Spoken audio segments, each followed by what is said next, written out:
IAS में आप सबका हार्दिक स्वागत है। मैं Kumar Utpal, Limca world record holder. आज मैं आपको बहुत महत्वपूर्ण पर्यावरणीय घटनाक्रम के बारे में बता रहे हैं। यह विषय वस्तु बहुत ही महत्वपूर्ण इसलिए है क्योंकि यह भूगोल में आपको वनस्पति शास्त्र, जंतु विज्ञान एवं समसामयिकी घटना चक्र में यह पूछे जाएंगे। और आप अगर डेटाबेस देखना चाहते हैं तो यूपीएससी का जितना भी आप प्रश्न पत्र पिछले 10 वर्षों का देखेंगे तो 10 वर्षों में हर एक साल लगभग पूछे गए हैं और कई बार तो ऐसा है 3-4 क्वेश्चन पूछे गए हैं। तो मेरा विनम्र आग्रह है कि इन विषयों पर आप ध्यान दें, विशेष करके ओजोन परत और ग्रीन हाउस इफेक्ट और एसिड रेन। तो पिछले वीडियो में मैंने ग्रीन हाउस इफेक्ट जो ग्लोबल वार्मिंग को बढ़ाता है उस पर चर्चा की है।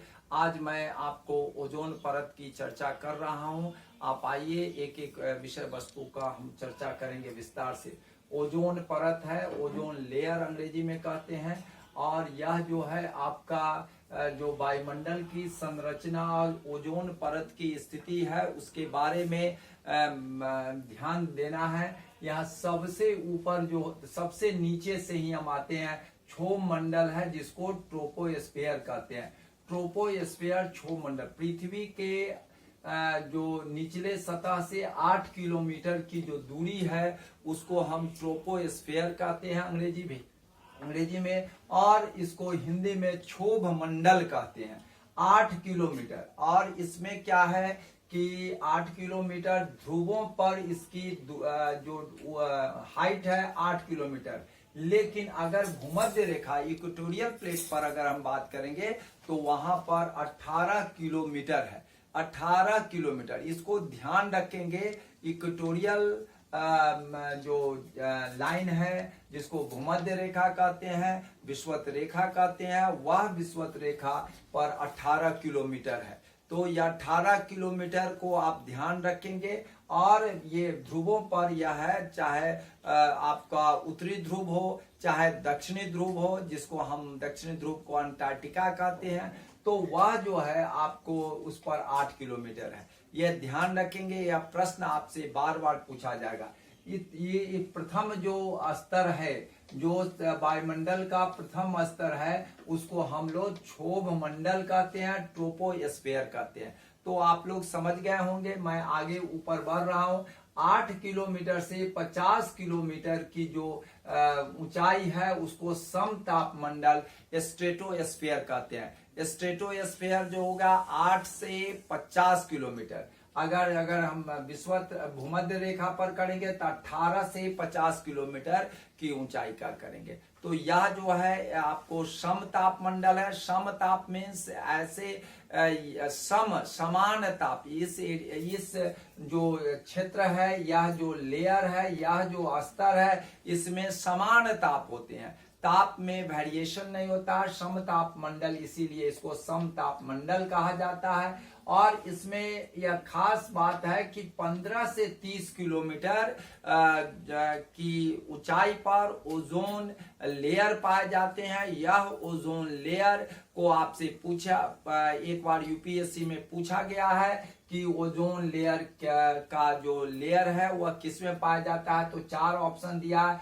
उसमें 20 भी दिया हुआ है। तो 15 से 30 के बीच में अगर 20 आ रहा है ऑप्शन तो वह सही है। एक 400 है, 400 किलोमीटर की ऊंचाई एक दिया। दूसरा ऑप्शन है 300 किलोमीटर, एक दिया है 20 किलोमीटर, और एक दिया है आपको 100 किलोमीटर। तो आप टिक मार करेंगे 20, क्योंकि 15 से 30 किलोमीटर के बीच की जो ऊंचाई है उसमें आपका ओजोन परत पाया जाता है। इसको आप ध्यान रखेंगे। मैं चित्र भी दे दिया हूं आपको, पीडीएफ में सारी चीजें का वर्णन कर दे रहा हूं। आप जा करके आप डिस्क्रिप्शन बॉक्स में आप सारे का लिंक मिल जाएगा, सारे पीडीएफ मिल जाएंगे। वह जो है यह आपको ध्यान रखना पड़ेगा। यहाँ पर है आपको जो आपको ओजोन परत की हम चर्चा किया। आपको एक बात करते हैं कि यह ओजोन परत जो है ultra violet rays, ultra violet, देखिए यहाँ पर ये चित्र आप ध्यान से देखेंगे, यहाँ सन है, सन से अल्ट्रा वायलेट रेज आ रही है और ये अल्ट्रा वायलेट रेज जो है ओजोन परत उसको अवशोषित कर लेती है।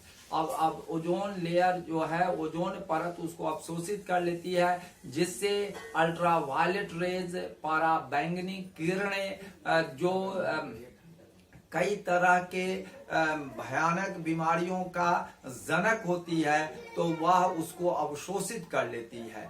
लेकिन आजकल कुछ रसायन का उपयोग करने में, जिसमें आपका CFC है, जिसको हम 14% की मात्रा में पाया जाता है, फ्रियोन गैस है, और ब्रोमोफ्लोरोकार्बन जो है, हैलोन गैस है, नाइट्रोजन ऑक्साइड है। इन सारे तत्वों के कारण आज जो है, जो यह आपका ओजोन परत है, ओजोन परत में कहीं न कहीं उसमें छिद्र बन रहे हैं, और उस छिद्र के बनने से पराबैंगनी किरणें, अल्ट्रा वायलेट रेज प्रत्यक्ष रूप से, डायरेक्ट रूप से धरती पर पड़ते हैं, जिससे कई तरह की व्याधियां उत्पन्न होती है। आप ध्यान देंगे तो यह ओजोन परत जो है हम लोगों के लिए छतरी का काम करती है, इसलिए हम लोग इसको ध्यान रखेंगे कि ओजोन परत जो है हमारे लिए लाभकारी है।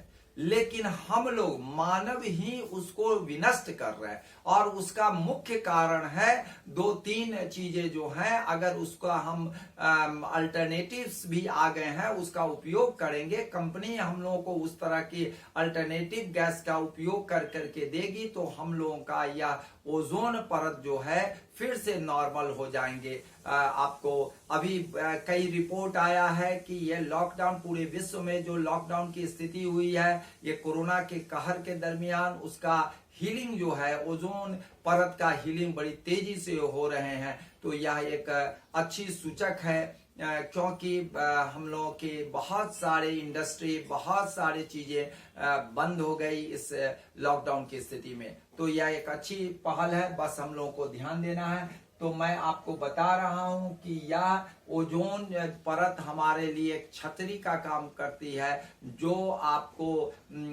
अल्ट्रा वायलेट रेज, पराबैंगनी किरणें को अवशोषित कर लेती है, जिससे हम लोगों का सन रेज बहुत बेहतर ढंग से मिलता है, उससे कोई व्याधियां नहीं होती है। लेकिन आपको रेफ्रिजरेटर, आपको एसी में जो CFC गैस का उपयोग हो रहा है, वह CFC तत्वों के उपयोग के कारण जो है सो छिद्र का निर्माण हो रहा है, ओजोन परत में छिद्र का निर्माण हो रहा है, जिससे अल्ट्रा वायलेट रेज डायरेक्ट प्रत्यक्ष रूप से धरती पर पड़ते हैं, जिससे बहुत तरह की व्याधियां, बहुत तरह के विषाक्त तत्वों का निर्माण करती है, जो मानव ही नहीं, पशुओं ही नहीं, पादप के लिए, प्लांट्स के लिए भी बहुत ही हानिकारक है। तो आप इसको ध्यान देंगे कि मैं आपको बता रहा हूं, समतापमंडल स्ट्रेटोस्फीयर में ओजोन परत जो है 15 से 30 किलोमीटर की ऊंचाई पर प्रमुखता से पाया जाता है। वैसे इसकी दूरी है 8 किलोमीटर से 50 किलोमीटर।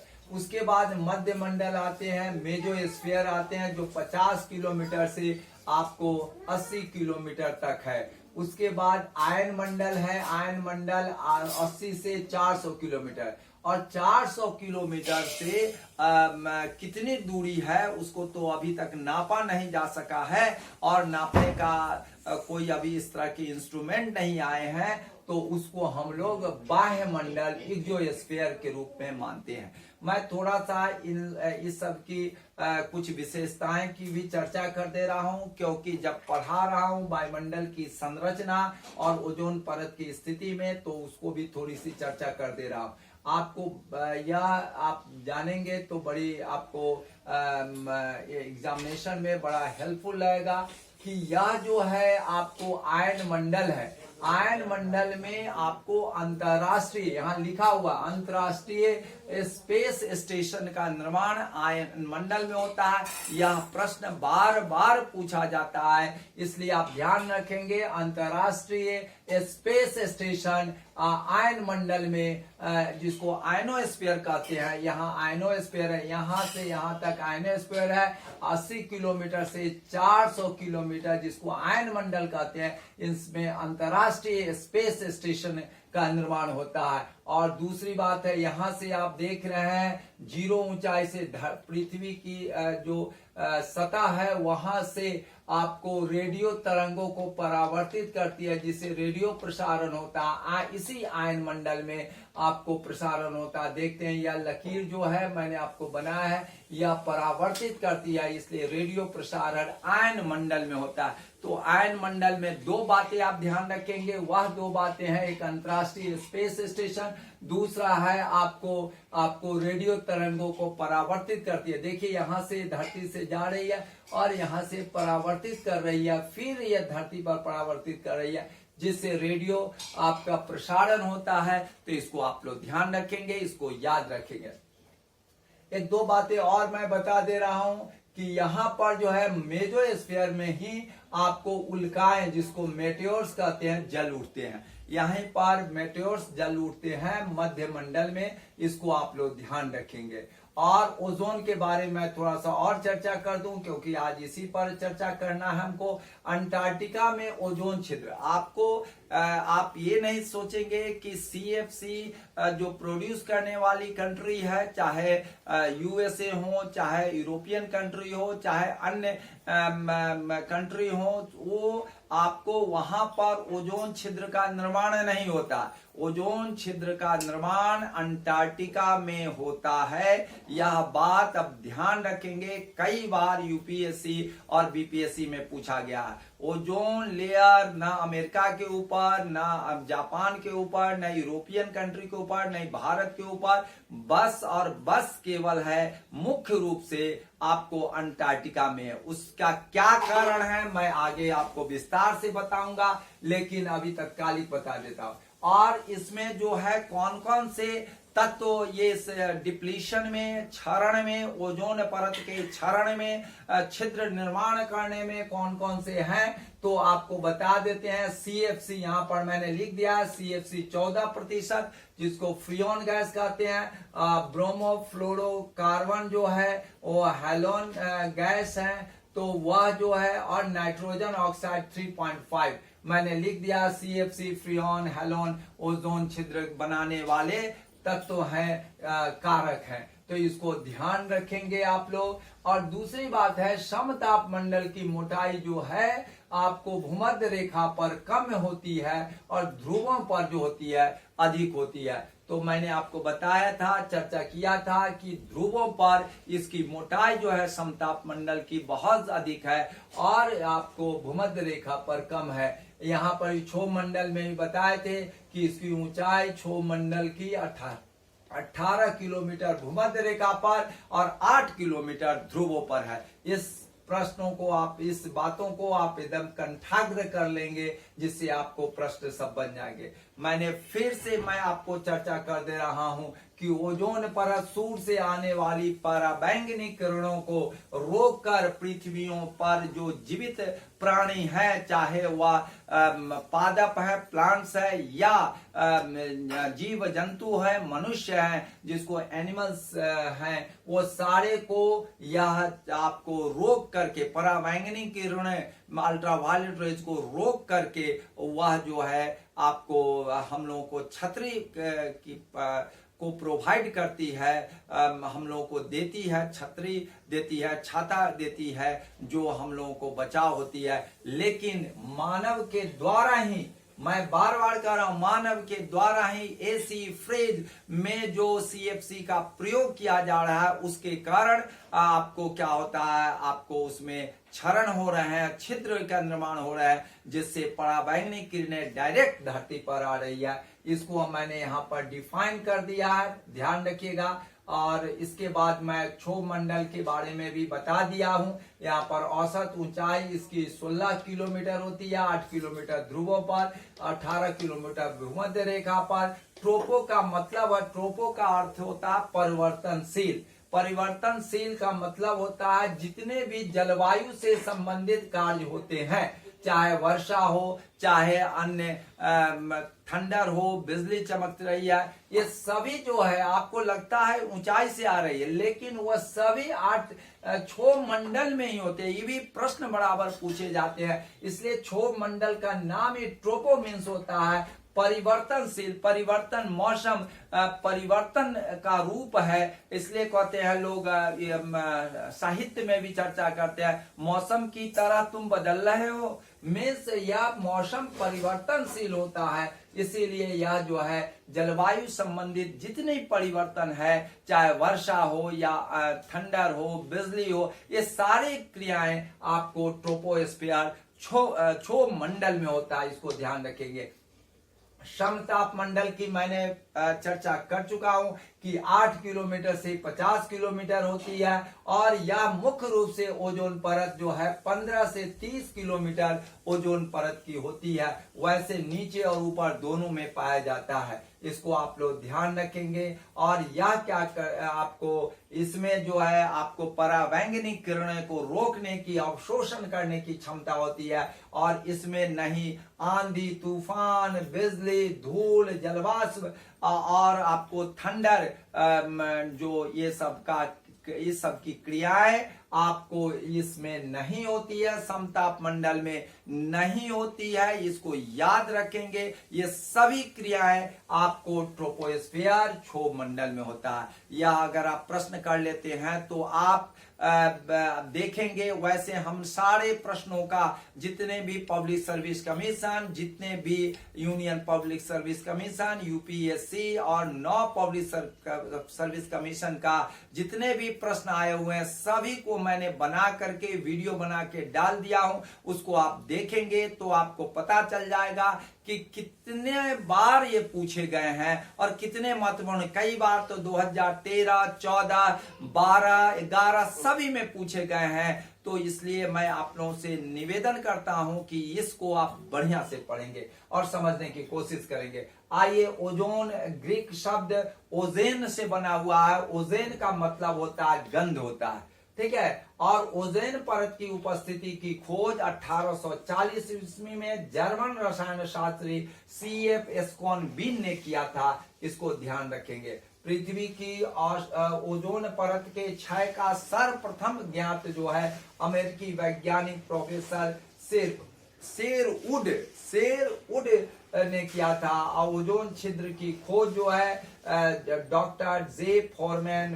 ब्रेड गार्डिनर एवं जे सैंकलिन ने किया है। इसको आप लोग ध्यान रखेंगे, क्योंकि यह प्रश्न भी आपसे पूछा जा सकता है। इसको ध्यान रखेंगे। मैं आप ओजोन परत के कार्य के बारे में बता रहे हैं। देखिए, यहाँ सन है, यहाँ पर सूर्य है, और सूर्य जो यह रेज छोड़ रही है, इसके साथ अल्ट्रावायलेट रेज निकलती है, लेकिन इसी पर ओजोन परत है। ये देख रहे हैं, ओजोन परत है। ओजोन परत अवशोषित कर लेती है अल्ट्रावायलेट रेज, लेकिन यहाँ पर छिद्र है। देख रहे हैं, इस पॉइंट को देखिए या एरो को देखिए, नीचे आ रही है क्योंकि यहाँ छिद्र है। क्यों छिद्र हुआ है? तो आप देख रहे हैं क्लोरोफ्लोरोकार्बन, देखिए 1, 2, 3, 4, ये चारों से देख रहे हैं यहाँ छिद्र का निर्माण हो रहा है, यहाँ छिद्र का निर्माण हो रहा है, यहाँ छिद्र का निर्माण हो रहा है, यहाँ छिद्र, और यहाँ तो पूर्ण रूप से छिद्र ये तो बन ही रहे हैं। यहाँ तो पूर्ण रूप से छिद्र का निर्माण हो चुका है, इसलिए अल्ट्रावायलेट रेज डायरेक्ट पृथ्वी पर आती है।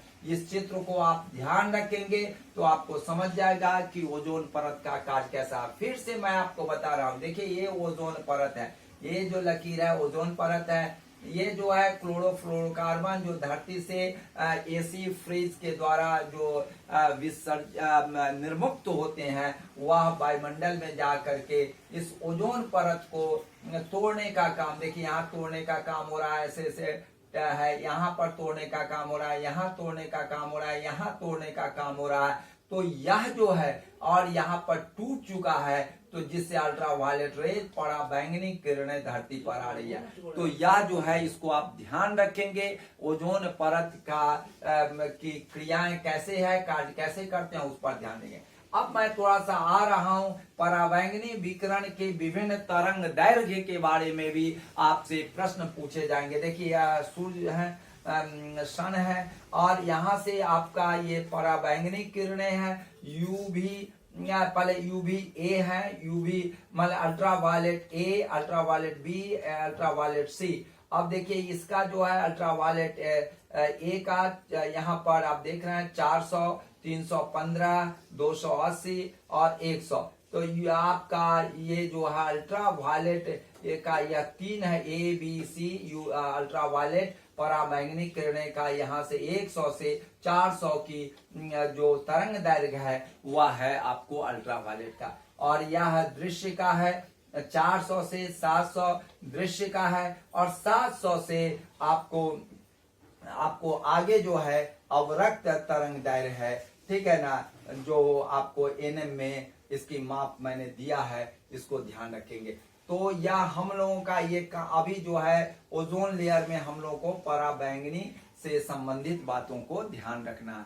तो इसको आप लोग ध्यान रखेंगे, यह चित्र से आपको समझने में आसानी होगी। इस चित्र को आप समझ गए होंगे, इसको भी आप समझ गए होंगे, इसको भी समझ गए हैं। अब मैं थोड़ा सा इधर आ रहा हूं कि भाई ओजोन परत का निर्माण जो है, ओजोन परत का निर्माण कैसे होता है। तो और दूसरा हम आपको बताएंगे ओजोन परत का विघटन कैसे होता है, रासायनिक विघटन कैसे होता है। प्रोसेस को थोड़ा सा ध्यान रखने की जरूरत है। There is no need of remembering all this things at a time. एक बार में सब चीज याद रखने की जरूरत नहीं है।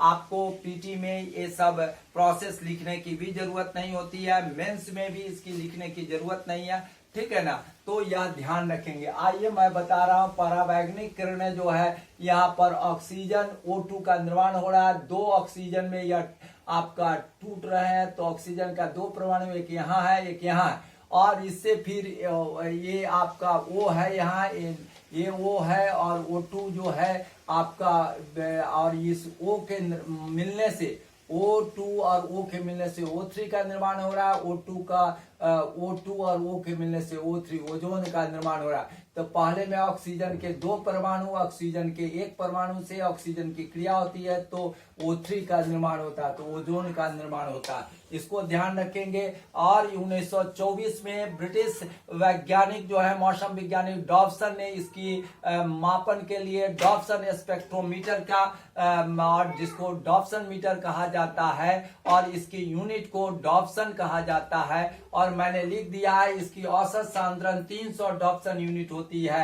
0.3 ppm एक डॉब्सन यानी 0.01 मिलीमीटर होती है। इसको आप ध्यान रखेंगे। इसकी यूनिट जो होती है ओजोन की यूनिट डॉब्सन, क्योंकि यह प्रोफेसर डॉब्सन के द्वारा, जो मौसम वैज्ञानिक थे ब्रिटिश थे, उन्हीं के द्वारा किया गया, उन्हीं के नाम पर नामकरण किया गया है। और इसके मीटर को डॉब्सन स्पेक्ट्रोमीटर कहा जाता है, और ये डॉब्सन मीटर के नाम से जाना जाता है। अब आइए विघटन कैसे होता है। देखिए एसी और फ्रीज, यहाँ एसी का है, यह फ्रीज है, इसे CFC निकलते हैं। अल्ट्रावायलेट किरणें आपको क्या करती है, क्लोरीन, नवजात क्लोरीन का निर्माण करती है, और यह नवजात जो है क्लोरीन और कार्बन मोनोऑक्साइड में निर्माण करती है।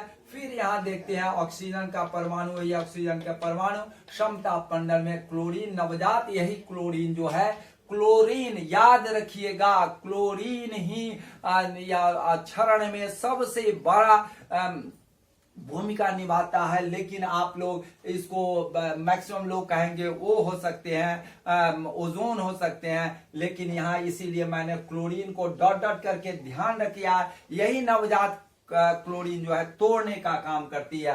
एक क्लोरीन जो है, क्लोरीन का एक परमाणु ओजोन के 1 लाख अणुओं को तोड़ने का काम, प्रतिक्रिया कर सकता है। एक क्लोरीन जो है 1 लाख अणुओं के साथ प्रतिक्रिया करता है आपको ओजोन के, ये ध्यान रखेंगे। ओजोन में 1% की कमी पृथ्वी पर पराबैंगनी विकिरण को 2% तक बढ़ा सकती है। इसको आप लोग ध्यान रखेंगे। ओजोन ह्रास की जांच करने के लिए 3 बनी थी, जिसमें वियना सम्मेलन 1985 में, मॉन्ट्रियल प्रोटोकॉल 16 सितंबर 1987 का बना, जिसमें चरणबद्ध तरीके से CFC को खत्म करने की बात आई, और यह 16 सितंबर ही ओजोन संरक्षण, अंतर्राष्ट्रीय ओजोन संरक्षण दिवस के रूप में मनाया जाता है। ये भी प्रश्न बार बार पूछे जाते हैं। यह मॉन्ट्रियल प्रोटोकॉल का जो डेट है 16 सितंबर 1987। आप ध्यान देखेंगे, पहला जो सम्मेलन हुआ वियना